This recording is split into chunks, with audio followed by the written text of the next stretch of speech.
collection of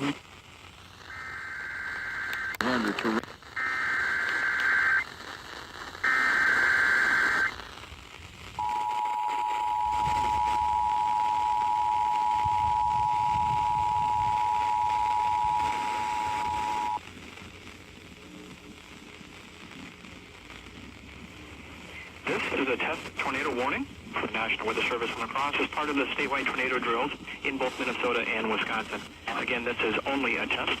You should be rehearsing your tornado safety action plan. This test tornado warning is in effect until 2 p.m. as part, again, of the statewide tornado drills. Again, this is only a test. No severe weather is occurring, but we urge communities, businesses, schools to take part in the drill and rehearse your action plan.